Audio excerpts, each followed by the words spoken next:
Merci d'être là. Nous sommes si heureux de vous avoir ici. Aujourd'hui, je voudrais vous parler de quelque chose que je n'ai jamais vraiment enseigné spécifiquement. C'est quelque chose dont j'ai parlé et j'ai encouragé les gens à faire. Mais je veux vous parler de l'évangélisation personnelle, de comment nous sommes tous appelés à partager l'Évangile avec les gens. Pas besoin d'avoir révérend devant votre nom pour être une personne appelée à parler aux autres de Jésus. Et je pense que les gens peuvent aller d'un extrême à l'autre. Ils peuvent soit être si audacieux qu'ils deviennent près d'être odieux et d'essayer de juste faire que tout le monde qu'ils voient aime Jésus. Et là, je pense que nous devons nous rappeler que vous ne pouvez pas faire manger quelqu'un qui n'a pas faim. Amen. Et j'ai remarqué dans les évangiles que Jésus n'est jamais allé supplier les gens pour qu'ils le laissent les aider. Il aidait toujours les gens qui voulaient être aidés. Et alors je pense que nous pouvons aller de cet extrême à ne juste pas être sensibles du tout concernant à qui nous parlons ou comment nous leur parlons, ou même jusqu'à être vraiment juste effrayés de partager notre foi avec quiconque. Je crois aussi que Dieu nous donne des dons différents. Je crois vraiment que c'est applicable dans l'évangélisation, tout comme dans les autres dons que nous avons. Par exemple, certaines personnes sont probablement très ointes pour aller dans la rue et prêcher. Vous savez, je ne le suis pas. Je pense que beaucoup de gens peuvent juste approcher n'importe qui et leur parler de Jésus.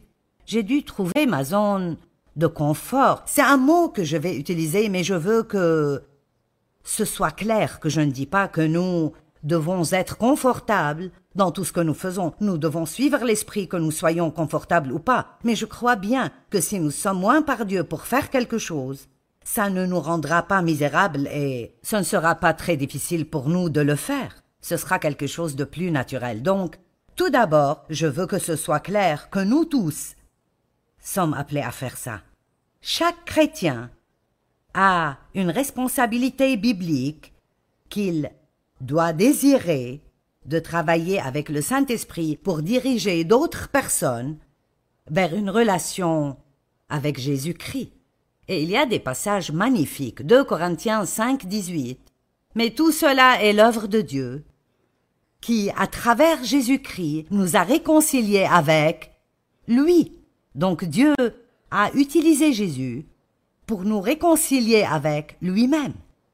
J'aime ce que la Bible amplifiée dit, il nous a amenés dans l'harmonie avec lui. Il y a tellement de gens dans le monde qui n'ont pas l'harmonie avec Dieu. Ils n'ont pas d'accord avec Dieu, et nous voulons essayer de les aider si c'est possible. Et puis il nous a donné à nous le ministère de la réconciliation. Faites attention parce que ce sera important pour cet enseignement, pour que par nos paroles et nos actes, nous amenions d'autres personnes dans l'harmonie avec lui. Donc je pense que les deux doivent travailler ensemble. Je pense que dire aux gens est important, mais je pense que montrer aux gens est important. Vous pouvez être la personne la plus gentille sur terre, mais si vous n'êtes pas comme ça parce que Christ travaille dans votre vie, alors ça ne guidera toujours pas cette personne à Jésus. Ils penseront que vous êtes bon, mais ça ne les mènera pas au Seigneur. De la même manière, vous pouvez être assez audacieux pour parler à tout le monde à propos de l'Évangile et de ce que Jésus a fait pour vous et comment ils doivent le recevoir, mais si vous n'avez pas de bonnes actions dans votre vie pour renforcer cela, ça devient presque vraiment pire que si vous n'aviez rien dit du tout. Je pense que l'un des plus grands problèmes que nous avons dans la société aujourd'hui est que les chrétiens, dans plusieurs cas, ne vont pas dans le monde pour montrer le fruit de l'esprit et agir d'après ce qu'ils disent, qu'ils croient. Et alors, je pense que Dieu a planté ces gens maintenant absolument partout. Je crois que dans toute usine, dans tout centre d'achat, dans tout bureau, dans toute école, Je crois qu'il y a des croyants plantés dans tous ces endroits. J'ai senti que Dieu m'a vraiment montré ça. J'ai mon peuple partout, mais ils doivent allumer les lumières. Et alors, nous ne voulons pas être audacieux devant nos amis chrétiens, et puis quand nous sortons avec tous les autres, devenir comme tout le reste du monde. Donc, dans le verset 20, 2 Corinthiens 5:20, nous sommes les ambassadeurs de Christ. Dieu adresse par nous sa parole. N'aimez-vous pas cela? En tant que représentant personnel de Christ, vous êtes un représentant personnel de Jésus-Christ. Et Dieu veut utiliser chacun d'entre nous, chaque jour, pour essayer d'amener quelqu'un d'autre dans une relation avec lui. Et je pense que cela peut être fait de plusieurs différentes façons. Donc, nous vous supplions au nom de Christ de vous accrocher à cette faveur divine et d'être réconciliés avec Dieu. Romains 1,16, car je n'ai pas honte de l'Évangile. C'est la puissance de Dieu par laquelle il sauve tous ceux qui croient. Donc, je voulais établir cette fondation que nous sommes tous appelés à prendre part dans le fait d'amener des gens à Jésus-Christ, chacun d'entre nous, sans oublier aucun croyant. Nous avons tous le ministère. Il y a 2 ministères que tout croyant a, l'intercession et la réconciliation. Vous avez tous un ministère. Mais nous voulons le faire comme il faut. Nous ne voulons pas avoir honte, mais nous ne voulons pas non plus juste matraquer les gens constamment avec nos Bibles et essayer de forcer Jésus sur eux, parce que cela ne marche pas toujours très bien non plus. Donc, Jésus a dit qu'il ferait de nous des pêcheurs d'hommes. Donc, juste une pensée intéressante ici. Comme toutes sortes de poissons dans l'océan, les rivières et les mers, ils ont tous besoin d'appâts différents si vous allez les attraper. Et je pense que c'est comme cela qu'est le monde. La même chose ne marche pas pour tout le monde. Et alors nous pouvons aller apprendre un tas de principes d'évangélisation, et chacun d'eux est peut-être bon, et chacun d'eux a peut-être sa propre place. Mais si vous essayez la mauvaise chose sur la mauvaise personne, ça éloignera cette personne peut-être plus au lieu de la rapprocher de Dieu. Donc nous ne voulons pas juste sentir que nous avons cette obligation que nous devons remplir, et alors nous faisons juste ces choses sans être sensibles à comment Dieu veut que nous procédions. De plus, certains poissons ne mordent que dans certaines saisons. Et j'ai pensé que c'était intéressant, parce que nous essayons peut-être de conduire quelqu'un vers Christ, un ami ou un étranger ou quoi qu'il en soit, et ce n'est peut-être pas la bonne saison pour eux. Maintenant vous dites, toute saison n'est-elle pas bonne pour que les gens reçoivent Christ? Ce que je veux dire par cela est que la personne doit être à un certain point dans sa vie. Ils doivent soit être assez désespérés pour être prêts pour un changement, ou ils doivent avoir été dans une situation où Dieu a préparé leur cœur.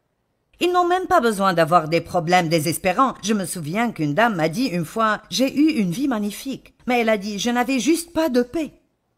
Il n'y avait rien en particulier qui me dérangeait, je n'avais juste vraiment pas la paix, et c'est cela qui m'a mené à chercher une relation avec Dieu. Eh bien, il y a des millions de personnes qui sont comme ça. Ils n'ont pas la paix, ils ne sont pas heureux, et je pense que l'une des choses que les chrétiens peuvent faire, tout chrétien peut faire cela, ceux qui nous regardent et chacun d'entre nous ici, si nous décidions juste chaque jour de sortir dans le monde et d'être heureux et en paix. Juste être heureux et en paix. C'est une nouvelle mission. Sortez dans le monde et spécialement allez au travail heureux et en paix parce que le monde n'est pas comme ça. Ils ne sont pas heureux, ils ne sont pas en paix et alors nous sommes dans le monde mais pas du monde. Et je pense que l'une des choses qui captureront l'attention des gens est que si vous êtes toujours en paix quoi qu'il arrive et si vous êtes heureux, je ne parle pas d'être stupidement content, mais si vous avez une joie consistante, les gens commenceront à se demander, eh bien, qu'est-ce qu'il a que je n'ai pas? Et qu'est-ce qui est si différent en toi? Et si nous sortons juste dans le monde et nous les faisons en quelque sorte avoir faim, nous sommes supposés être le sel et la lumière. Donc si nos vies font que les gens aient faim, vous m'avez déjà entendu dire ceci, mais je n'ai jamais eu de paix dans ma vie, j'ai grandi dans une maison de tension, de cris, de disputes et de colère tout le temps, et vraiment, honnêtement, je ne savais pas ce que la paix était. Je ne savais vraiment pas ce que c'était d'avoir la paix. Eh bien, quand j'ai épousé Dave, il est juste le sommet de la paix. Et pendant un temps, ça me dérangeait presque, parce que je pensais, tu dois t'énerver à cause de ces problèmes que nous avons. Et il ne faisait pas cela. Mais après un certain temps, j'ai voulu ce qu'il avait. J'ai pensé, s'il peut avoir cela, alors je peux l'avoir aussi. Donc chaque personne qui nous regarde aujourd'hui, je vous demande de sortir dans le monde, d'être heureux, d'être en paix. Et puis quand les gens vous demandent, comment peux-tu être si heureux quoi qu'il arrive? Comment peux-tu avoir tellement de paix? Pourquoi n'as-tu pas peur de ce qui arrive dans le monde? Puis vous avez l'opportunité de dire, vous savez, j'étais comme cela. Je pense que c'est toujours bon de dire aux gens, j'étais comme ça. Ne faites pas penser aux gens que vous êtes parfaits et que vous n'avez aucun problème. J'étais comme cela, j'avais beaucoup de peur dans ma vie. Je m'inquiétais tout le temps, j'étais énervée tout le temps. Mais après, j'ai rencontré Jésus-Christ et j'ai découvert qu'il était ma paix et que mon espérance était en lui. Et pour être honnête, vous ne devez même pas dire plus que cela. Et si la personne est intéressée, elle vous posera une autre question. Et elle ne vous le demandera peut-être pas alors, ce sera peut-être plus tard, mais elle vous demandera. Maintenant, je veux dire quelque chose que mon gendre m'a dit et j'ai pensé que c'était bon. Il a dit, il est un pêcheur, et il a dit, j'essaye d'amener mes enfants à la pêche avec moi, mais ils ne veulent pas aller pêcher, ils veulent aller attraper. Et je pense que c'est ce que beaucoup de chrétiens veulent faire. Ils ne sont pas prêts à investir le temps qu'il est nécessaire d'investir dans la vie de quelqu'un pour les amener au point où ils mordront à l'appât. Et alors je suppose que je veux juste dire aujourd'hui, êtes-vous prêts à investir du temps dans la vie des gens? Vous savez, parfois, nous devons être... Je me souviens de Watchman Nee. C'est un enseignant dont j'ai beaucoup joui, mais qui n'est plus vivant, mais... Il dit, si nous voulons vraiment aider d'autres personnes, nous devons les rejoindre là où ils sont. Nous ne pouvons pas les amener à là où nous sommes. Maintenant, je ne veux pas dire que vous devez aller vous asseoir à une taverne locale chaque nuit, parce que c'est là que la personne que vous voulez servir est. Mais d'un autre côté, cela ne veut pas dire que vous ne pouvez pas déjeuner avec eux. Cela ne veut pas dire que vous ne pouvez pas être leurs amis, parce que les gens dans le monde sont dans une situation désespérée. Et je veux vous encourager de, chaque jour de votre vie quand vous sortez, et ceci m'a même rappelé de le faire de nouveau. Père, utilise-moi aujourd'hui pour amener quelqu'un plus près de toi. Montre-moi quelqu'un que je peux aider, mais quelqu'un sur mon chemin que je peux aider. La première chose que nous devons faire est de vouloir faire ça et être prêt à le faire. Et puis je pense que quand nous sommes autour de personnes qui ne sont pas sauvées, avant de juste commencer à essayer à leur parler de Jésus, je pense que vous devez investir du temps en priant pour eux. Amenons-les à la bonne saison pour qu'ils mordent. Père, attendris leur cœur. Fais qu'ils ne soient pas satisfaits par le mode de vie qu'ils ont. Fais qu'ils aient faim pour toi. Rends-les ouverts, Seigneur. Ouvre leurs yeux. Je réalise ces derniers temps que les gens dans le monde, tellement de gens dans le monde sont absolument aveugles. Ils ne comprennent juste pas. Vous savez, je pense parfois, comment pouvez-vous possiblement passer votre vie à essayer de vous débarrasser de Dieu? Je ne comprends juste pas cela. Et leurs yeux sont aveugles, ils ne voient juste pas. Alors nous devons prier plus pour que Dieu ouvre les yeux des gens, pour qu'ils voient ce qui leur manque et ce qui leur est disponible. Maintenant, écoutez-moi. Quand j'étais une chrétienne très nouvelle, qui commençait juste ce que j'appelle ma marche sérieuse avec Dieu, je suis allée à une église qui était vraiment concentrée sur l'évangélisation de rue et la distribution de prospectus. Et en fait, j'en ai toujours un ici, Souris, Jésus t'aime. Et un été, j'ai pris un groupe de dames et nous avons mis 10 000 de ceux-ci sur des pare-brises. Nous sommes allés au parking du magasin à Fenton et... je crois que cela a fini par aider quelqu'un. J'ai senti que Dieu m'avait mis ça sur le cœur et je l'ai fait. Mais j'ai fait d'autres choses avec lesquelles je n'étais pas à l'aise, simplement parce que l'Église nous avait fait sentir que si vous ne le faites pas, vous n'aimez pas vraiment Dieu. Nous devons faire très attention de ne pas faire que les gens se sentent coupables parce qu'ils ne veulent pas faire les choses de la manière dont nous sommes doués pour le faire. et je vais redire ça. Parfois, si nous avons un don de faire quelque chose, c'est si facile de nous attendre à ce que tout le monde fasse cela, et même de les juger vraiment s'ils ne le veulent pas. Et alors, l'une des choses qu'il voulait que nous fassions était de sortir le samedi matin. Nous sommes allés au centre-ville, nous sommes allés vers les gens pour dire « Jésus t'aime, puis-je te donner cela ?» Et alors, j'y allais. Eh bien, je ne l'oublierai pas, la première personne à qui j'en ai donné un m'a tapé la main. Donc, je vais juste être honnête, je ne suis pas à l'aise, personnellement, avec ce genre d'évangélisation personnelle. Maintenant, j'ai pensé, est-ce une bonne chose à dire ou à ne pas dire à la télé? Mais je pense que c'est bon parce que je sens que nous devons réaliser que Dieu veut nous utiliser tous, mais il nous utilise de différentes façons parce qu'il y a toutes sortes de personnes différentes dans le monde qui répondront à différentes sortes d'appâts, et si tout le monde péchait avec le même genre d'appât, alors il y aura beaucoup de poissons qui ne seront jamais attrapés. Donc nous devons être très sensibles à comment Dieu peut-il m'utiliser. Je suis arrivé au point, et je vous dirai la vérité, c'était il y a 37 ans, mais je suis arrivé au point où il nous poussait tellement pour s'assurer que tout le monde que nous rencontrions, nous leur parlions de Jésus, et je ne voulais même plus sortir de la maison, parce que rien de cela n'était guidé par l'esprit. J'étais motivé par la culpabilité. Eh bien, je n'aime pas Jésus assez si je ne suis pas prête à parler à quelqu'un de lui. Et c'est important que toute personne fasse de l'évangélisation personnelle, mais c'est aussi important que vous trouviez la bonne façon pour vous et la bonne façon pour la personne que vous essayez de servir. Donc, quelques suggestions, ça devrait être facile pour à peu près tout le monde. Invitez des gens à l'église. Simple, oui ou non, vous savez. Je suis né de nouveau quand j'avais 9 ans, quand je suis allé à l'église avec des proches qui visitaient d'une autre ville. Vous ne savez jamais ce que Dieu pourrait utiliser, donc il n'y a pas de mal à donner une invitation. Si vous êtes dans un petit groupe d'études bibliques, invitez les gens à y aller. Vous savez, c'est une atmosphère où les gens peuvent être à l'aise. Si vous venez à ma conférence, invitez quelqu'un à venir. Et je dis cela aux gens et ils rient toujours, mais c'est vrai, offrez de les inviter à dîner. Les gens feraient presque n'importe quoi si vous les nourrissez. Alors prenez-les à un bon endroit et puis dites que vous allez à cette conférence. Et vous voyez, vous ne savez jamais. Vous pensez, qu'est-ce qu'ils penseront? Joyce est plutôt forte. Eh bien, vous savez, qu'est-ce qu'ils penseront? Vous savez, c'est là que nous devons être audacieux. Nous ne sommes pas responsables de ce que les gens pensent.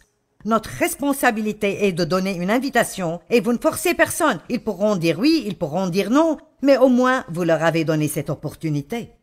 Alors, je veux vraiment vous encourager à être impliqués. Une autre chose que vous pouvez faire est de garder des livrets, des livres, ou des prospectus, ou quoi que ce soit d'autre, avec vous en tout temps, quand vous sortez. Comme ma fille Sandra, elle porte une boîte pleine de mes livres dans le coffre de sa voiture. Donc, pour donner un exemple, elle paye à la caisse d'un magasin. Elle est très amicale. Comment vas-tu? Ce n'est pas un très bon jour, un temps difficile. Vous savez, nous devons être équipés pour dire plus que c'est dommage. Nous avons la réponse des gens, et alors, au moins dites « Oh, je suis désolé, je prierai pour toi », et puis faites-le.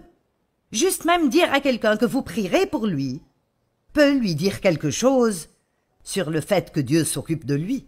Ou « Je suis désolé que tu passes par des temps si difficiles, mais Dieu t'aime. » Vous savez, des choses simples, comme ça. Je ne pense pas que nous devons avoir peur de faire ce genre de choses. Maintenant, s'occuper de ce que les gens pensent peut nous barrer le chemin et devenir un grand problème. Mais tellement de fois, elle retourne à la voiture et amène l'un de mes livres et le ramène dedans. Maintenant, elle a un avantage. Ma mère a écrit ce livre et j'ai pensé que tu l'aimerais.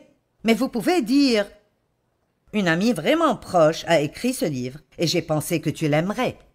Êtes-vous prêt à aller à la pêche? Ou est-ce que vous voulez juste aller attraper?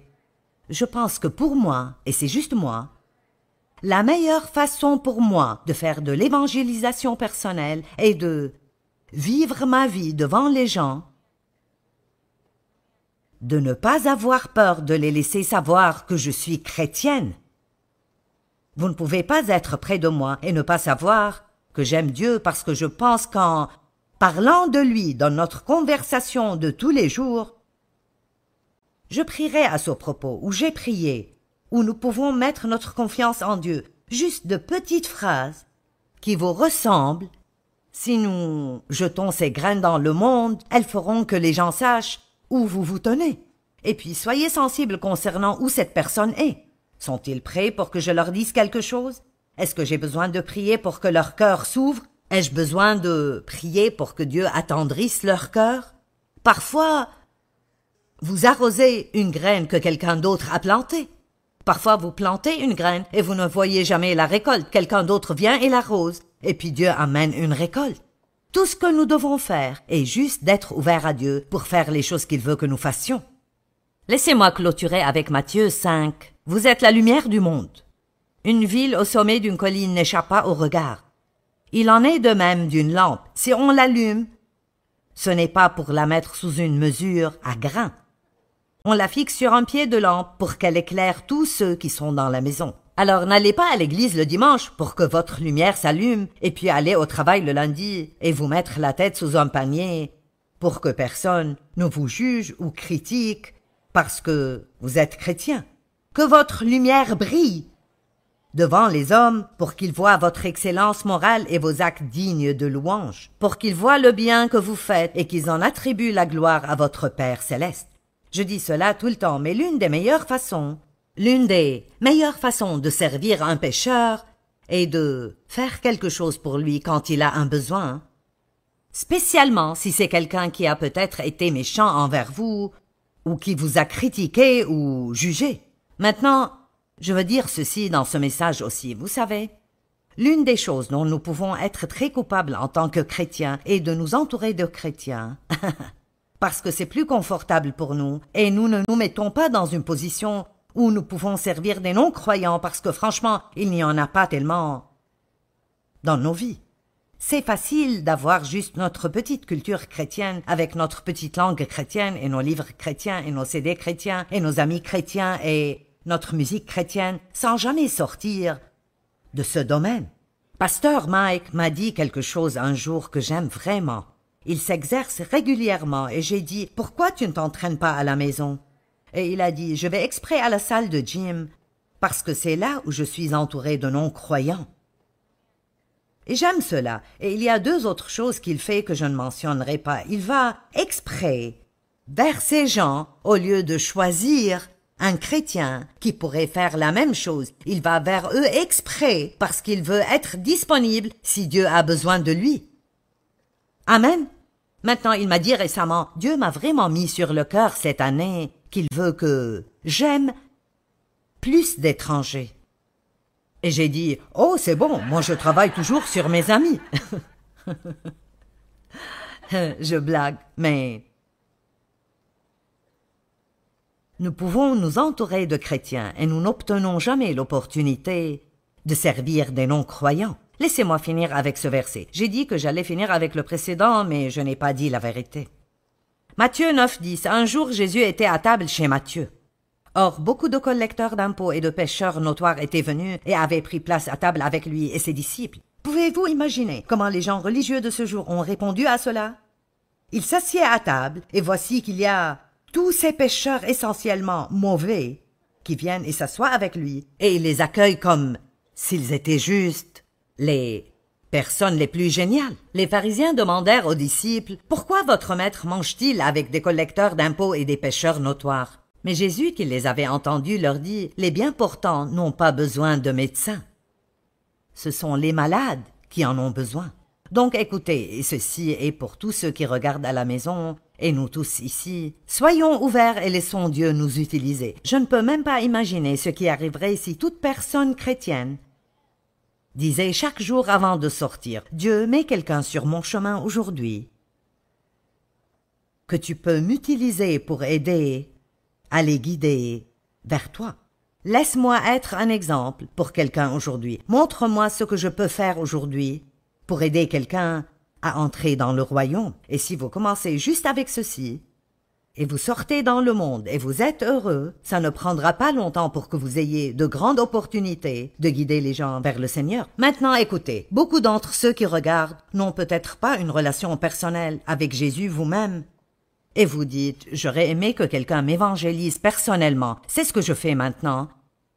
Et je veux que vous sachiez que Jésus est mort pour vous, il vous aime. Il a pris votre péché sur lui-même, il a pris votre punition, et tout ce qu'il veut vraiment que vous fassiez est de croire.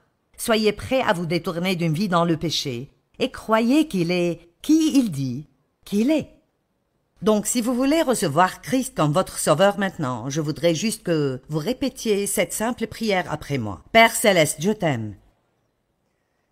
Jésus, je crois en toi. J'ai besoin de toi. Je suis un pécheur. Pardonne-moi mes péchés. Je veux me détourner du péché et vers toi. Je veux être un chrétien. Je veux être un disciple de Christ. Je te reçois maintenant, Jésus, par la foi, et je te demande de me prendre juste comme je le suis et de m'aider à devenir qui tu veux que je sois. Amen. En tant que croyants en Christ, nous connaissons tous l'importance de la Grande Commission. Mais saviez-vous que seulement 7% des gens partagent leur foi avec les autres? Malheureusement, c'est la réalité dans laquelle nous vivons, mais nous pouvons changer cela. Nous vous invitons à vous joindre à nous et à des millions d'autres croyants dans le monde pour le jour mondial de l'évangélisation, le samedi 26 mai. La mission de ce jour mondial de l'évangélisation est simple. Partager l'Évangile avec au moins une personne en ce jour spécial. En tant que chrétiens, nous sommes appelés à partager ce que Christ a fait dans nos vies. Mais ça n'a pas besoin d'être difficile. La seule chose que Dieu requiert vraiment est un cœur consentant et obéissant. Vous n'avez pas à être Billy Graham ou Joyce Meyer, vous devez juste être vous. Alors priez et demandez à Dieu avec qui vous devez partager. Faites un plan et menez-le à terme. Un jour, une personne, un message. Samedi 26 mai.